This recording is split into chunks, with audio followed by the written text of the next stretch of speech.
highlight of civilization. It's called Coffee with Scott Adams.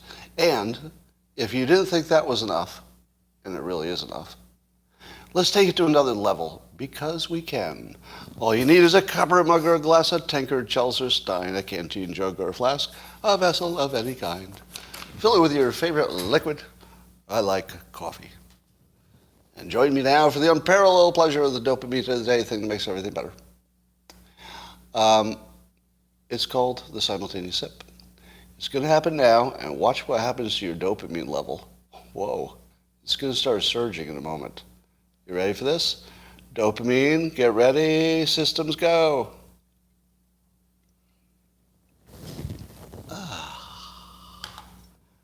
Delightful. All right, here's a question for you. Do you believe, yes or no, that hypnosis could raise your dopamine level? Go. Now, we'd be talking temporarily, during the time of the suggestions. What do you say? Almost all of you seem to be saying yes. A few no's. Yes, of course.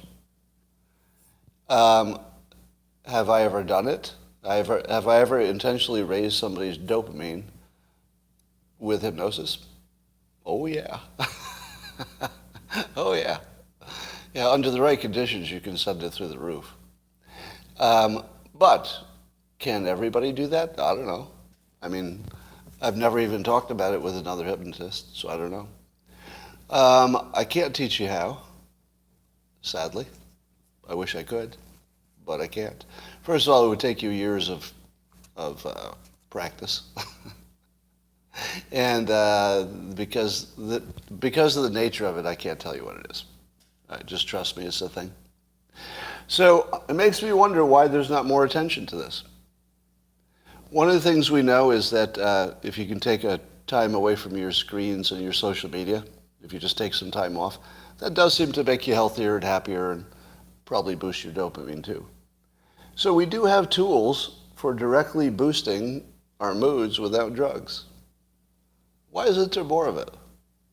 Isn't that a weird? I actually Googled to see if there are any studies on hypnosis and dopamine, and there's some indirect references and stuff, but it doesn't look like anybody tested it directly, which would be not too hard, would it? Would it be? I don't think it would be that hard. So I'm pretty sure you can hypnotize people into higher dopamine, and therefore higher happiness and satisfaction, everything else. Japan announced that it's going to be using nuclear reactors to reduce dependence on Russian energy. Everything is going in the same direction with nuclear. It's really amazing. It's probably one of the greatest persuasion success stories of all time.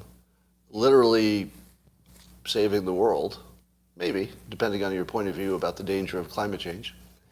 But it's just, I can't get over how insanely effective this was, that people like Michael Schellenberger and Mark Schneider and a number of other people actually just turned this battleship around, I think. So that's just the best news in the whole universe right now. Here was a small part of this story that I think I missed until I saw a video of it.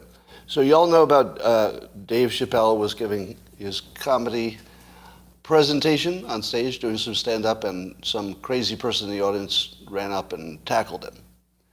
And apparently this guy was caught and injured in the catching. And what I didn't realize is that Chris Rock, who was in the audience, coincidentally, came up on stage and grabbed the microphone from Chappelle and asked, "Was that Will Smith?" Now that's one of the best natural jokes you'll ever hear. Because the situation created something that could not have been more perfect. It had to be Chappelle getting attacked, Chris Rock being in the audience, Will Smith still being in our minds.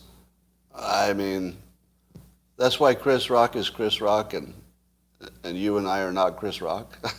Talk about seeing an opportunity and grabbing it. That was pretty awesome.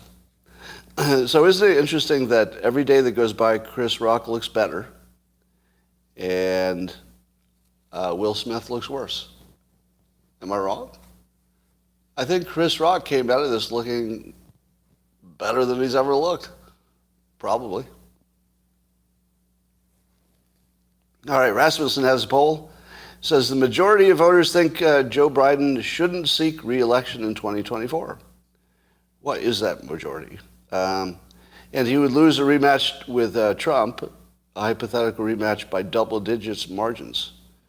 So 61% of likely U.S. voters, this is again per Rasmussen, believe Biden should not run for a second term. 61%. And only 28% think he should seek re-election. If the question was also asked if Biden were running against Trump, 50% would vote for Trump, while only 36% would vote for Biden. I mean, that would just be a total blowout. But the hypothetical matchup between Florida Governor Ron DeSantis and Biden would still show DeSantis winning cleanly, but not by as much. He would be 46% to 35%. But you have to assume that if DeSantis actually ran, got past the primary, his name recognition would then become somewhat similar to Trump's. Probably the margins would be similar, I would think. But DeSantis has much less name recognition outside of the political followers, such as you and such as me. So what do you think? Do you believe that? Does that poll sound about what you thought? I definitely can see that there would be a number of Democrats who don't think Biden should run again. And then if you add every single Republican who thinks that, yeah, that sounds about right. 61% don't think he should run again. But I am the numbers that I think are the least believable are anything about a rematch, because that's sort of a steady state prediction. A steady state means that none of the variables change. Everything you know today stays roughly the same, but that never happens. There's zero chance of that. So anything that says, what a matchup would look like cannot account for all the surprises, and those would be probably decisive, like Hunter Biden's laptop, for example. All right, Adam Schiff tweeted this about the Supreme Court leak on Roe v. Wade. He said, "I don't care how the draft leaked. That's a sideshow.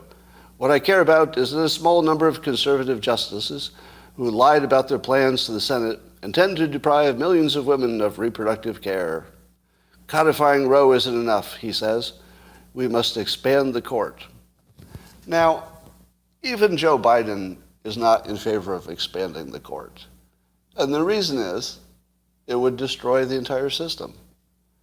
If everybody who came in could just add to the court and then have a court that would do whatever they wanted, you've ruined your entire balance of power. Everything that makes the system work would be gone. It would be the most fundamental part of the system. It would just be gone. The competitive nature of the different branches. So Adam Schiff is in favor of the thing that would literally destroy the republic, and he's still got a job. He was the one who pushed the Russia collusion that almost destroyed the country, and he didn't get penalized for that. So here's the question that I ask, and I ask this in all seriousness. How many ways can one person try to injure the republic before you have to ask who's paying him? Am I right? He doesn't look like he's working for the United States. He doesn't even look like he's working for Democrats, right? Joe Biden looks like he's working for Democrats. If I can say that, unpopular opinion. Joe Biden looks like he's trying to make the world a better place, and he has a Democrat worldview about it. But Adam Schiff doesn't look like that. Adam Schiff just looks like he's trying to destroy the republic. How many times does he have to do something that doesn't look productive, like it looks like it's designed to make things worse, before you have to ask who the fuck is paying him? That's a fair question. Because if somebody continually acts just like a Democrat, I don't have any question about that. Hey, he's acting like a Democrat, and the Republicans are acting like Republicans. Okay. And maybe even some of them are more extreme than others. Okay. none of that looks like any kind of foreign interference. But as soon as you throw in the stuff that Schiff does, like Russia collusion and expanding the court, these are literally system-destroying concepts that he's a primary voice behind. I don't see him as like other Democrats. He looks like he's working for another country. Now, that's not an accusation, because I don't have any data to support that. But if somebody continually acts in a fashion that doesn't look even political, it doesn't look like it's good for the country, it doesn't even look political. It looks literally like he's working for Russia. I'm not saying he is, he just acts exactly like it. Or China, I suppose. Well, my series about Dave the New Engineer, who, if you're watching a color version of the strip, which doesn't run in every paper, you can see that he's colorized in a way that would make him look like he is black, but he was hired to help the diversity quota within the Dilbert universe. But Dave does not play along. We learn he's a prankster, and he refuses to identify as black, even though he was hired for that purpose. Now, he's qualified. We're not suggesting he's not a qualified engineer.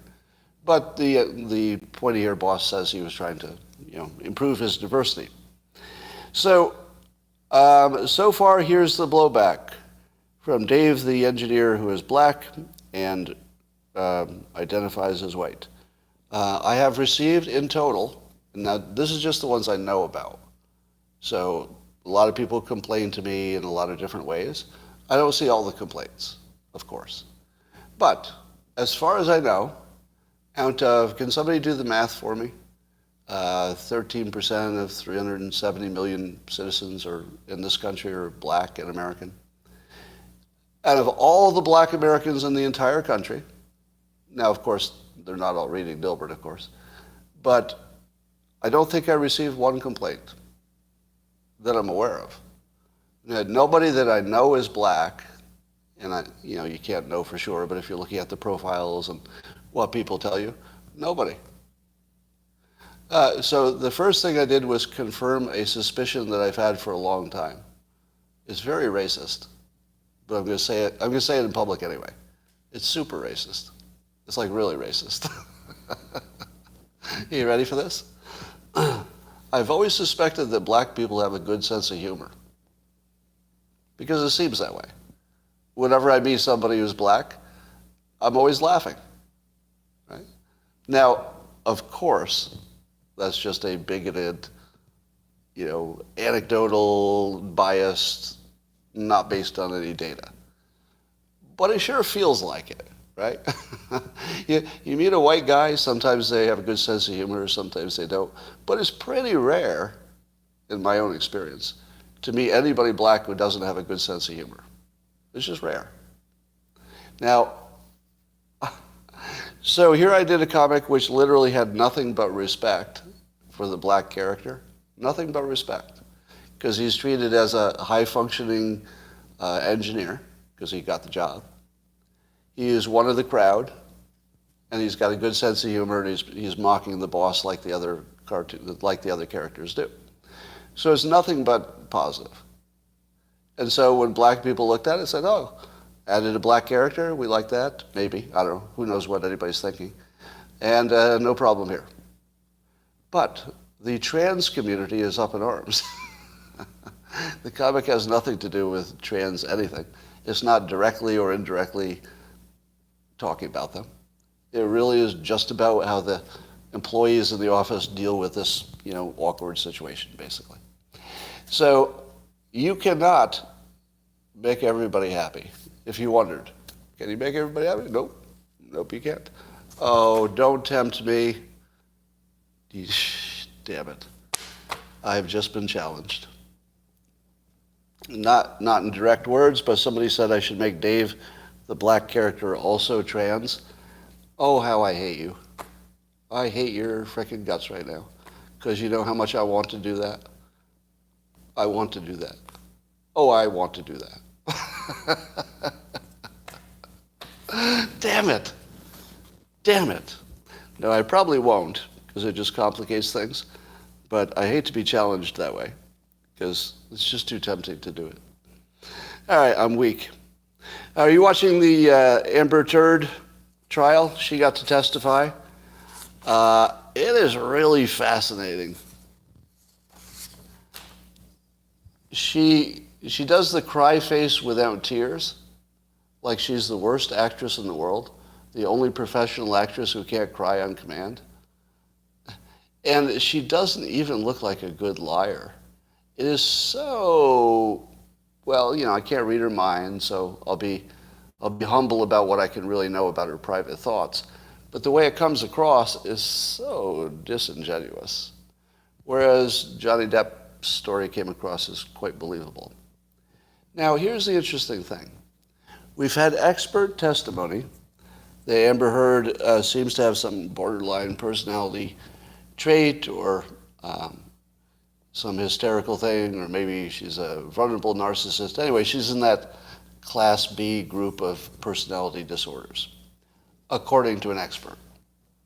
Now, if you're on the trial and you hear an expert say, yes, we've diagnosed this person as a person with these personality traits, there's something missing in the diagnosis.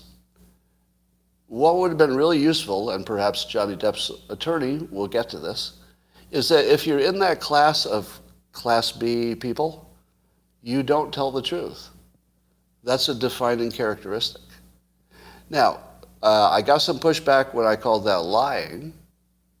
I called it lying, and a medical doctor pushed back and said, well, maybe it's not lying in the sense that they know they're doing it, because they might talk themselves into an alternative truth and act as if it's true.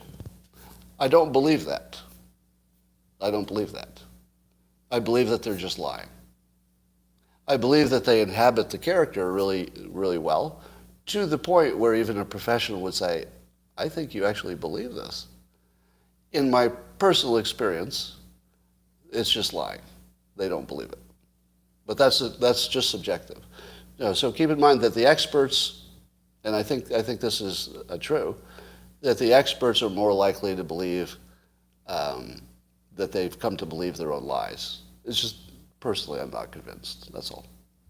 So how do you have a trial continue after the expert has said that the one person whose testimony will be key to all of this is a known medically, they're liars. Medically. From a mental health perspective, one of the two people whose claims are really the central part of the case, because it's a lot about their testimony, right? It's not just the audio recordings and things like that. You got to hear what they say about it. And what one person is saying about it is coming from somebody who an expert has labeled as a professional liar, basically. Not professional, but somebody who would be a continuous, expected to be lying about everything. Now, I suppose in a trial, everybody who's guilty is lying all the time. But this is really a different level. This is somebody you can guarantee will lie about everything all the time. Everything all the time. Everything important. Sometimes unimportant things. Yeah, because this is the kind of lying that isn't even related to a benefit. It's just lying to lie. It's just lying all the time for anything. So how do you even have a trial? Because there's no expert who has said Johnny Depp is a liar by medical necessity, right? Keep in mind that if the expert is right, Amber Heard can't tell the truth. It's just not even an option. Do you understand that? Do you understand that if the expert is right about Amber Heard, she can't tell the truth? It's not one of her, it's not a possibility. She doesn't have that feature. It's just a bug. There's no feature there. And I don't think that point has come across to the jury yet. Do you? I don't think the jury has heard, this is a person who can't tell the truth. That's not even an option. That's the way it should be described, as someone who doesn't have the option of telling the truth. All right. So here's more foreshadowing. I told you a while ago that it seemed to me that the Biden administration had shifted from trying to minimize the damage in Ukraine or something like that to outright winning, just outright winning. Here's more foreshadowing on that. So CNN has a report that the former commander of the U.S. Special Operations Command in Europe, and he's retired U.S. Army Major General Mike Repass. All right, so he's been advising Ukraine for the last 6 years. And who better, right? The head of U.S. Special Operations Command in Europe advising Ukraine on how to defend themselves. I guess that's the person you'd want to do it, right? But so he says this, Ukraine is in trouble because their supply chain is inefficient, no surprise. But he says to win the war, we'd have to put a lot more effort into it, and we'd need to stand up five brigades of 40,000 Ukrainian soldiers each to push Russia out. So 200,000 Ukrainian soldiers to push Russia out, which would be double what they have now. I'm not sure what the numbers are, but that's a lot of people, especially in the context of an ongoing war. I don't know how you get 200,000 extra people quickly, but that's a very specific prediction, isn't it? That's pretty specific, because here's what I see in this. If it's true, and I would, at this point, I don't see any reason to doubt the opinion of General Repass. I mean, like I said, he's exactly the right person to be talking about this topic. If he says 200,000 people would push Russia out, 200,000 soldiers who obviously would have to be equipped and resupplied, but doesn't that sound like something that could be done? Am I right? It sounds really hard, like really hard, but I think it's within the realm of doable, isn't it? You don't think well, I'm seeing some no's on the locals platform. What, do you think that they just wouldn't have the manpower, or wouldn't have the time, or wouldn't be able to supply them, or all of the above? It's possible it's undoable, I'll give you that. But it feels so specific that it's now putting it in the range of something that we could actually do.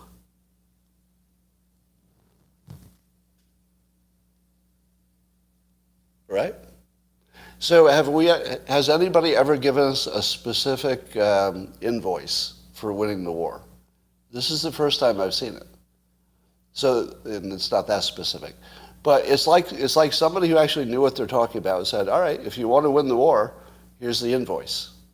It's whatever it cost for, these 5 brigades of 40,000 each, plus the resupply, plus the weapons. It's probably, I don't know, another 50 billion or something. If you had to guess, 50 billion, maybe, I don't know, something like that. So now there's a price tag on it. What do you think? Now, of course, there are too many wild cards. Putin could go tactical, nuclear, anything could happen. But this is a big change, isn't it? When you go from, hey, it looks like Ukraine is doing better than we thought. Oh, wow, they've lasted a week. Well, Russia's definitely going to win, but they're sure getting a bloody nose in the process. Now it's all the way to Ukraine could win, and here's the invoice. If you want to do it, here's the price. I don't know, that seems like a gigantic change to me. And it also suggests that the Biden administration is thinking in these terms of actually winning, which is what I told you I was starting to see. By the way, has anybody else talked about this? Scott the neocon. For whoever's calling me a neocon, I'm not exactly in favor of war. That's certainly not with Russia. Yeah, the question of whether we need to stay out of it is a good one and separate. But I think I was the only one who was saying, based on the language, and by the way, this is what hypnotists learn. Hypnotists learn to look at the language, not just what it's saying, the choice of words, because that gives you a little foreshadowing sometimes of what's to come. So anyway, to me it looked like we've changed from holding them off to winning outright. Let's talk about the Supreme Court leak. The weird thing about this story is that people did such a good job, people meaning the pundits, of considering all the angles on this, there's not much left. People did a good job of this. I would say the bottom line is it's clearly politically motivated. The timing is probably not a coincidence. And that it's perfectly timed to reboot and reset the Democrat messaging, which they're doing. So they're going to take it to Republicans are evil and they're bad people, and they're going to take away your rights. So that'll be the new technique. Will it work? Probably. Yeah, it probably will work. Because this distraction is a good one. It's life and death. It's an emotional thing. It's babies. It's everything you'd want in a diversion. So it does look like it's probably a left-leaning person who had a political motive, but also, and I'm going to be generous here, also, I strongly suspect that whoever leaked this thought they were making the world better. I don't believe it was leaked. Somebody's saying that I've changed since Elon took over Twitter. You're wrong. You're just wrong. All right, but everybody sees what they want to see. All right, so there's not much more to say about the Supreme Court leak. Joy Behar has called for a sex strike if abortion becomes, or if Roe v. Wade gets overturned, I guess. She's called for a sex strike. Now, a lot of people commented wittily that she probably could stage a sex strike and it wouldn't hurt really anybody. But here's the, is it ironic? You tell me. Is this the correct use of the word irony? That if Democrat women decided not to have sex, there wouldn't be any abortions anyway. Am I wrong? So finally, Joy Behar has brought the world together unexpectedly. You wouldn't see her as the great unifier, but she did. Because if there's one thing that Democrats and Republicans can completely agree on, it's that Democrats shouldn't have sex. Am I right? I feel like we found the middle ground. Now, Democrats are doing it for their own reasons, to boycott or, maybe not to.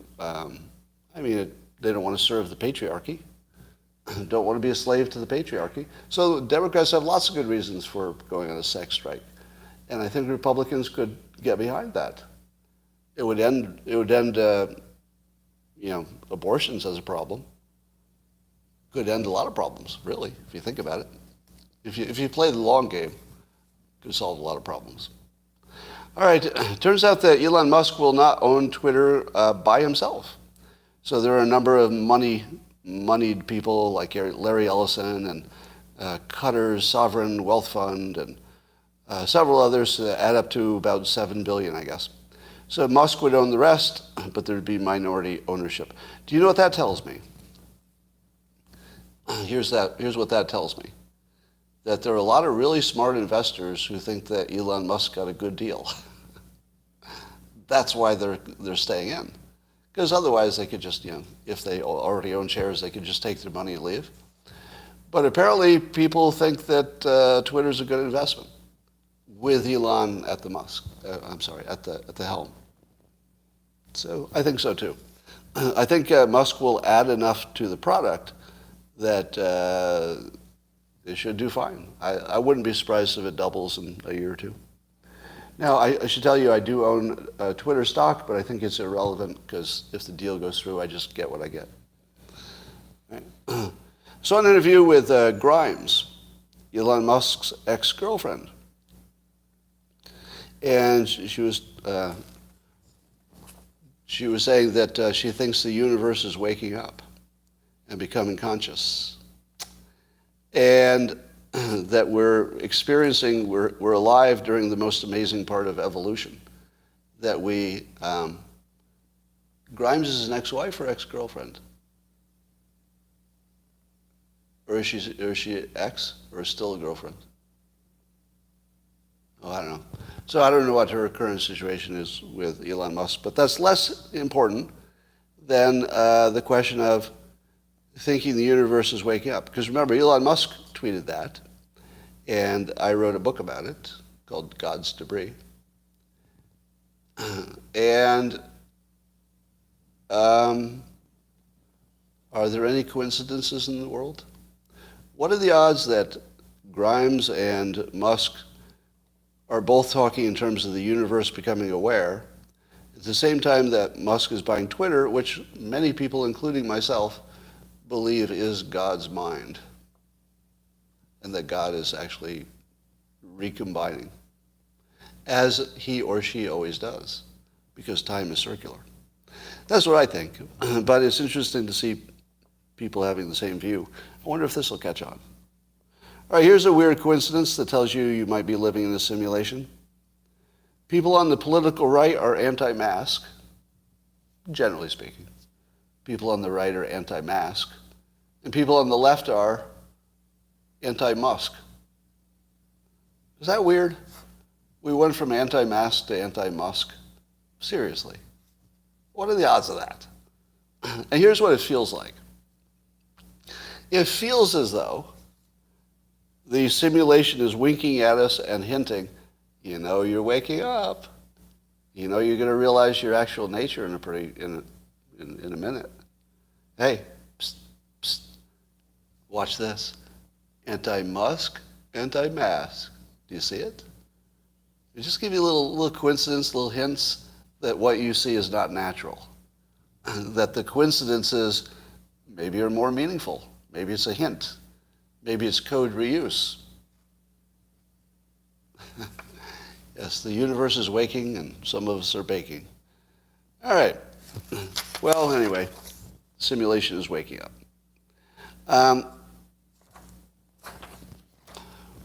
Biden has decided to be totally divisive. He had his deplorables moment, finally. You know, Hillary Clinton called much of the MAGA movement deplorables. And now Joe Biden, because he's a brain-dead idiot, has decided to sow more division. And he said the MAGA crowd is the most extreme political organization that's existed in American history. Really? Really? Because I'll bet there have been more extreme ones than that. I'll bet you. I'll bet you there have been.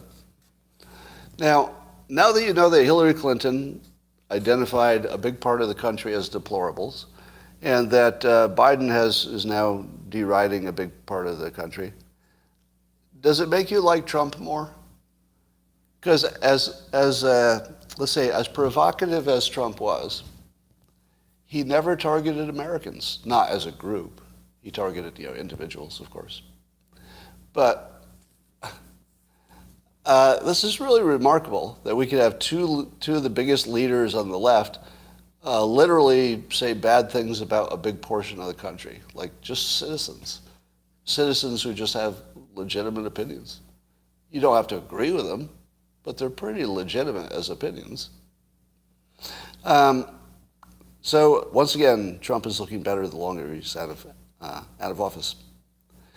Robbie Starbuck had a tweet that I thought captured things well. And this is where I would say, is this a mea culpa? No. What is it when you revise your opinion?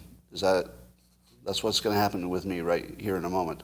Let me read Robbie Starbuck's tweet. He said, "What DeSantis did to Disney just became 1,000 times more important than many realized at the time." And that would be me. I would be one who didn't realize it at the time. He said, here's why. If Roe is in fact overturned, the left is going to push corporations to threaten red states over new laws ending abortion. What DeSantis did will make companies think twice. To which I say, yeah, I agree with that. I agree with that. And when it was happening, I thought it was a smaller deal than it has turned out to be. Because we're not really seeing corporations weigh in yet, are we? A few maybe? But I do think this was a warning shot across the bow of corporations to stay out of the political arena, which I think is good. And it looks like it worked. It's another win for DeSantis. I mean, he's racking him up like it's just crazy at this point. I actually want to find something to criticize him for, but he's not making it easy. He's really not making it easy to criticize him. He's about the tightest politician I've seen in a long time. And by tight, I mean he just doesn't say things that are gaffes. He doesn't say the thing that puts him at risk just to get attention, right? He just does good practical things that his base likes, and he just sets them up and knocks them over, one after another. It's really impressive, I have to say. There are very few politicians who have impressed me with just skill. You know, I've talked about Trump and AOC, and I've talked about other people, but DeSantis really does have the whole package. There's a big story today. How many of you heard about the big Pfizer document dump? A gazillion pages of stuff. And there's hashtags trending, and people say that I'm not saying this, but people say, other people who are not me, say that the Pfizer documents prove that they knew that there were all kinds of problems with the drug. But people have different ideas of what it's showing. Now, why is it not a major story if that's true? It's not on Fox News. It's not on CNN. It's not anywhere as far as I know. It's not on the left or the right. So what do you think is causing that? Do you think it's because the documents show that there's something horrible happening here, and ordinary people who have read it, and those ordinary people have correctly interpreted the data in its full context, and it's a smoking gun? Is that what's happening? And then all of the major networks, even Fox News, is deciding it's not a story. For what? Because they're all bought off by Big Pharma? Is that why? It's possible. Yes. You know, it's funny, I say it like it's a ridiculous idea, which I do intentionally. It's like, really? You think that both the left and the right were bought off by Big Pharma? To which I say, oh yeah, that's totally possible. Because they are the biggest advertisers for the left and the right. We know that. Like, we don't have to research it. You just turn it on. There's the commercial. They're the biggest advertisers. So no, you can't trust the major media entities at all. But I haven't seen any entity dig into it and make the case that the data is showing us there's harm. I haven't seen anybody even try that yet. I've only seen individuals who said they looked at it and clearly didn't understand it, and they're pretty sure that they have an opinion. Dr. Peter McCullough, please, look what he said about it. Well, you're going to have to give me another source. I hear what you're saying. But it's going to have to be a source that's not one of the rogue doctors. Here's what I want. I want a doctor who is not one of the rogue doctors to look at it and say, holy cow, there's a problem here that I was not expecting. What I don't want is the people who predicted it all along to tell you that it's there. If you're believing the people who predicted it all along, that is unwise. Because those people don't have the ability to see it differently. It's a Rorschach. It's like a Rorschach test. So the ones who need it to be the way they want it are going to see it that way. Dr. McCullough needs it to say there's something wrong. He will see that. Dr. Malone probably needs it to say there's great harm from the vaccine. He will see that because he needs it. If you don't need it, you might not see it. And in fact, I've seen some pushback. It doesn't seem that the data has anything scary in it that an expert would agree with.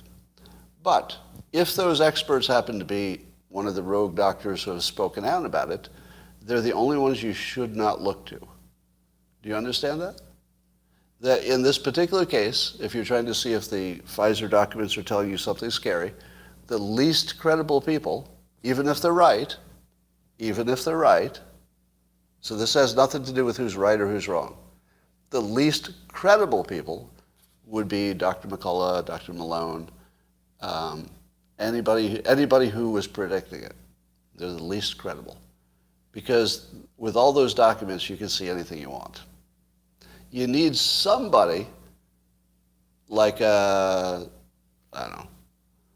Joe Rogan and Elon Musk, somebody who you know can see both sides if they need to. Right?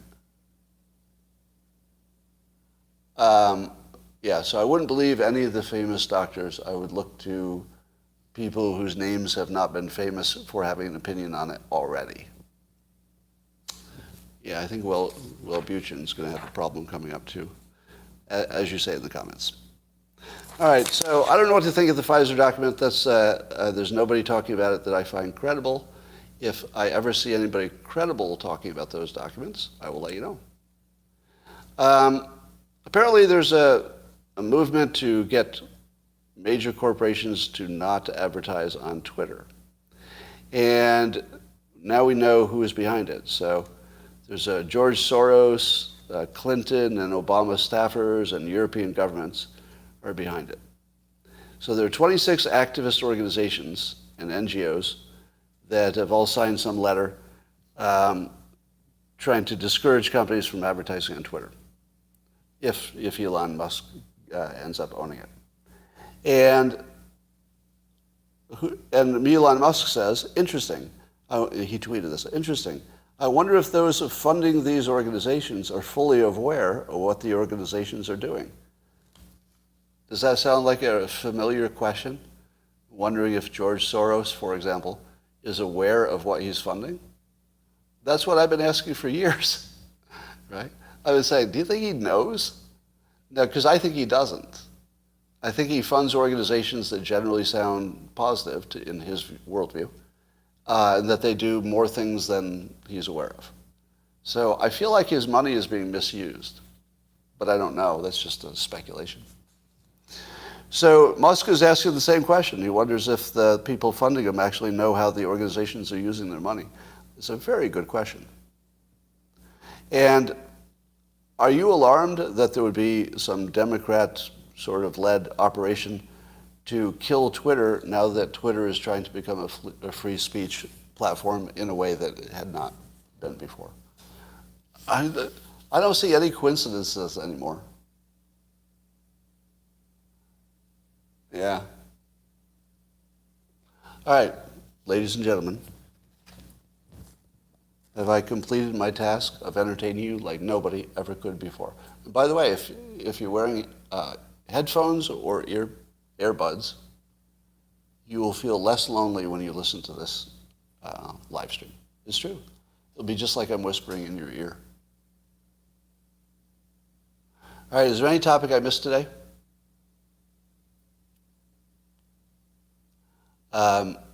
Musk using his clout to make Soros make an official statement. Has he made a statement?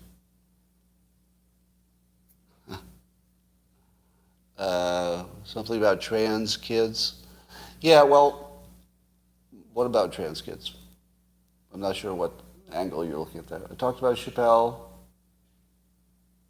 I'm not going to read the Norm's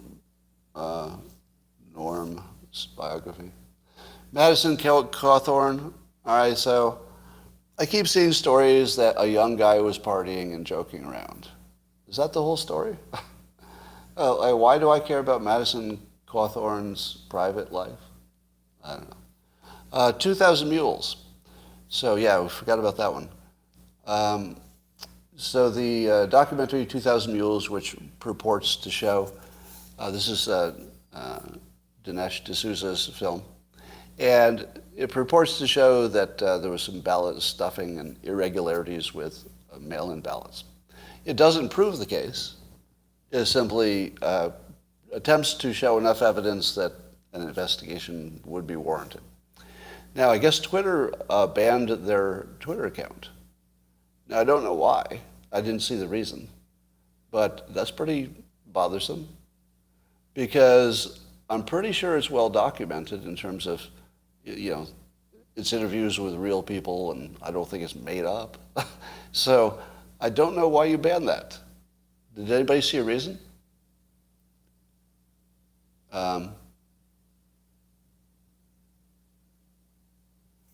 Scott thinks it's just boys being boys. I don't know what you're talking about, but you're writing in all caps, so I'm going to get rid of your stupid ass. Goodbye. One way to get banned on my channel is to tell me what I'm thinking in front of other people. No, don't tell me what I'm fucking thinking. Tell me what you're thinking, if there's anything happening in there. Because you're really bad at telling me what I'm thinking. You're really bad at it. Oh, thank you. Redubs. I appreciate that.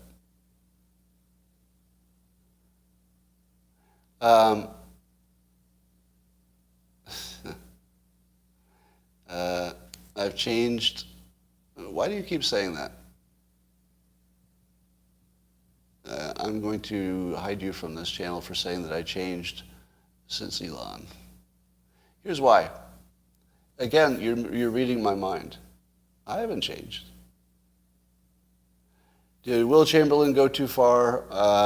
So I'm seeing all the tweets about Will Chamberlain, but I haven't seen the story about it. So I don't even know what that's all about. Oh, ADUs. Yeah, we talked about that yesterday. All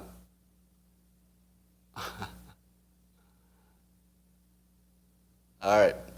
That's all I got for now. He has attempted to out the leaker. Oh, Chamberlain tried to out the leaker.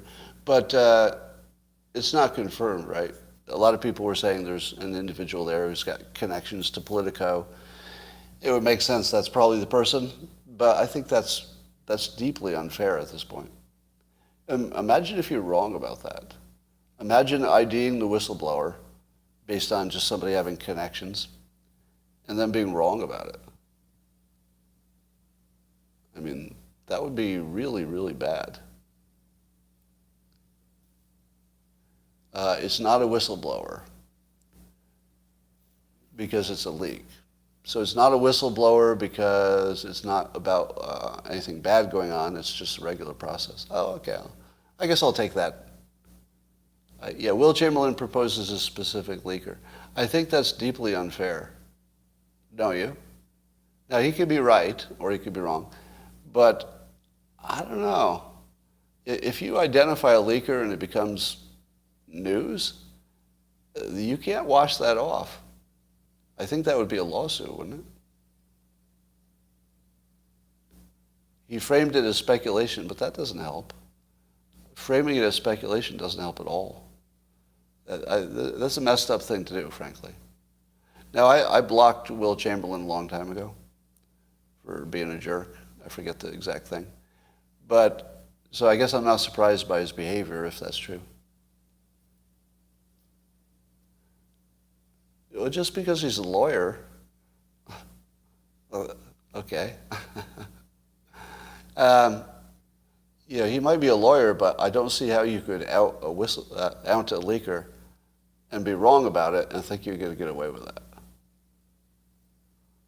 I suppose if you frame it as speculation, you can get away with it, but that's a messed up thing to do.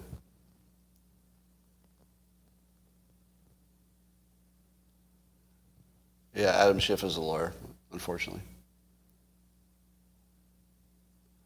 Oh, somebody says, teaching people how to improve their lives helps you to replace having kids. Do you agree? Yes, I agree with that. Yeah, more generally speaking, because I do not have biological children, I do feel, and I feel it directly, you know, it's not like a subtle thing. I feel a direct need to help the people who are here, sort of help the tribe, help the country, help the town. No, I feel that all the time. And I do think that if I had biological children, my intentions and my energies would be shifted to them. So in the sense that your energy has to go somewhere, my positive energy is not going toward a biological child, so it's going toward other ways. So yeah, there's definitely a compensation thing going on there.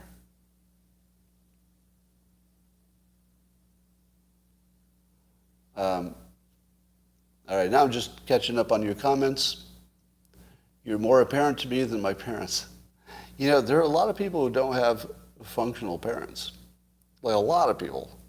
Maybe most, I don't know. I don't know how many people have two functional parents. But there is this need for something that's like a parent that's functional. And I do think the internet dads are filling that hole.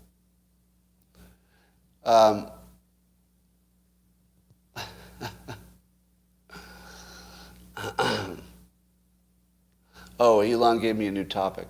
Oh, if I'm different because of Elon Musk, it's because the topic is more fun, right? Someone's asking me about Christina's flying. I have no idea. Unfortunately, I'm not the person to ask on that question anymore. Baseball post. Oh, that was great. Yesterday's lifestyle framing for abortion horrible. Salimism. Yeah, I don't know what that means. Adam Schiff has the Amber Heard disease, somebody just said. I wonder about that. Because if you notice that Adam Schiff tends to blame people for what he's doing. Have you noticed that? That whatever Adam Schiff is doing, he is publicly blaming somebody else for doing it that's not doing it. What does that sound like? That's projection. That's literally that category B personality disorder thing. He acts like somebody who has that disorder, but I wouldn't say I could diagnose him that way. All right, that's all I've got for now, and I will talk to you tomorrow.